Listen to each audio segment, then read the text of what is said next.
Hello everyone, you're welcome again to another episode of Reading with Elsie. Today we continue with our discussions on the issues and the stories we've read in our previous post. And today we have with us a very beautiful, young, intelligent lady. Her name is Yaa Oforiwa Obeng, and she works as a senior administrative officer with Ghana Publishing Company Limited.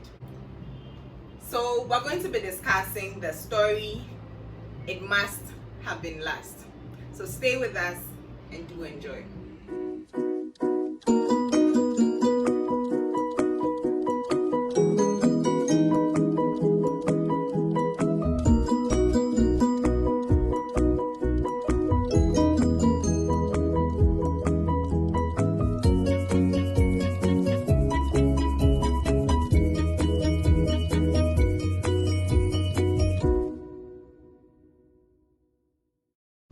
Hello, Yaa.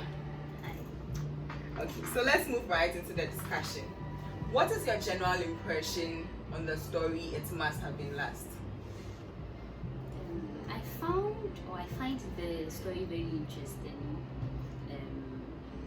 Very interesting and very important because I think that in our part of the world where we come from, there isn't too much conversation about relationships, love, sex, and for the purposes of this conversation.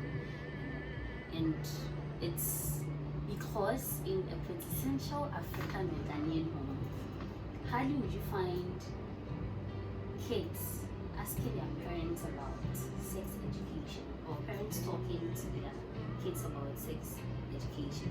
And so I think that's a very important discussion, and then moving forward there should be a paradigm shift where people get to talk much about some of these things, and lots and lots of people are educated. So for me, by and large, I think it's a very interesting thing, and it's even more interesting because of how it was read. To me, it puts me in a certain space where I could feel what the protagonist felt. So let me use this opportunity to say congrats to you. Thank you. You're doing good. Thank you very much. So for those of us who have not seen the post on It Must Have Been Last, please go back to Instagram, go back to YouTube and check for that story so you can appreciate our discussion better. So moving on, what's your opinion on women support? Do you agree with what they say that women are their own enemies? I don't entirely agree with the assertion that women are their own enemies. I think that the issue is there's too much competition in there relative to appearance, status, personality. Every lady, of course, you strive to do good, and it's also because of our orientation. I think that growing up, we have come to hear this: women are their own enemies and all. There are so many instances where certain categories of ladies don't even understand what it means, but because they have heard it over and over again, I think they've come to accept that tag that women are their own enemies. And it may also be our nature.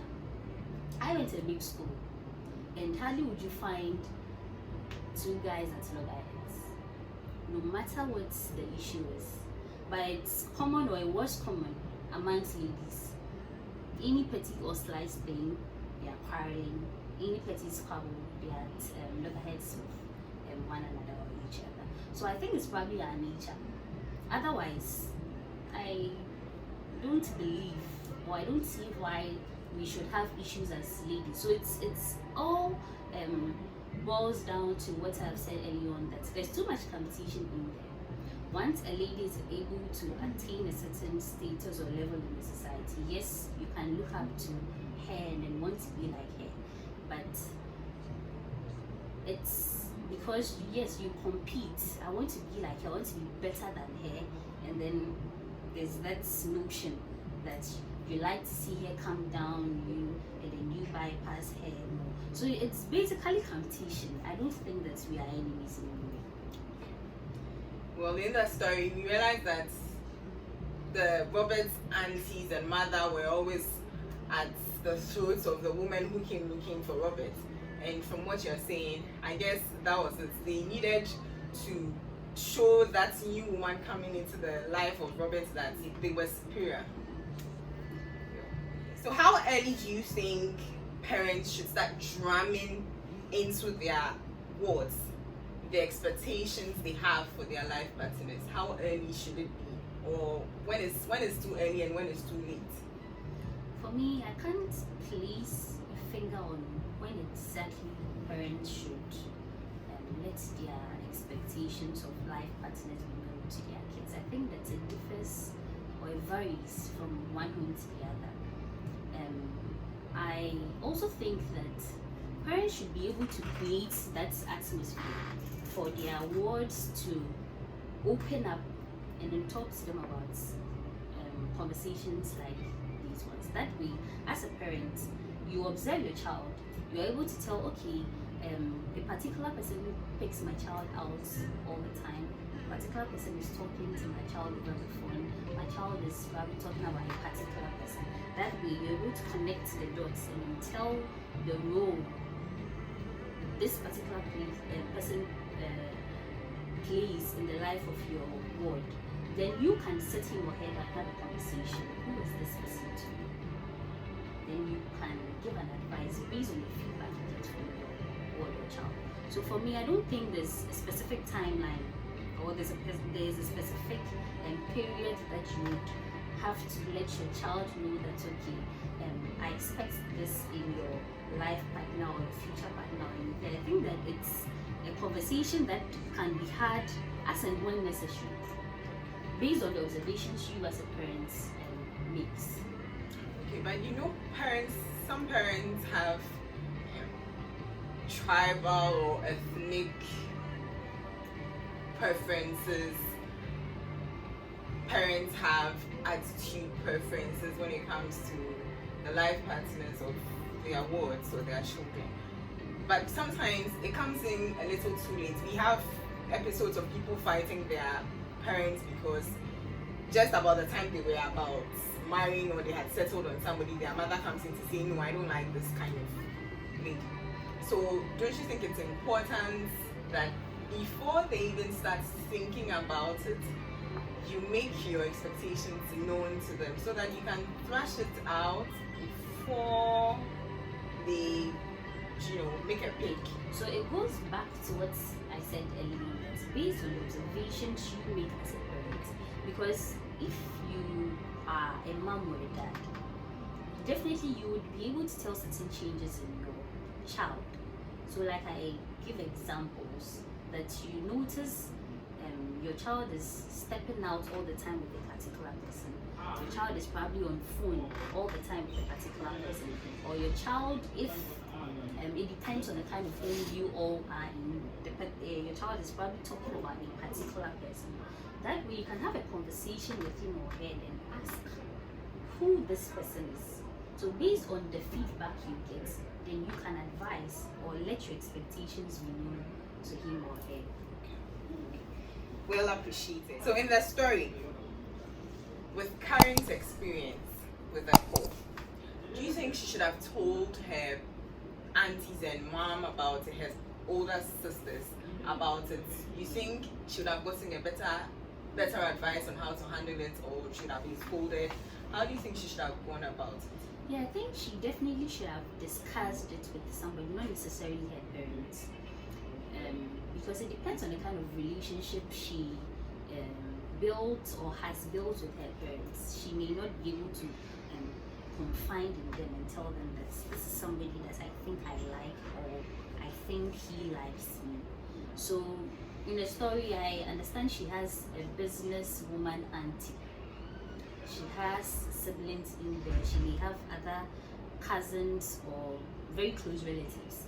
So definitely there should be somebody there you can talk to about some of these things. So for me, be it your parents, be it your siblings, be it your cousins or close relatives, you definitely have to talk to somebody.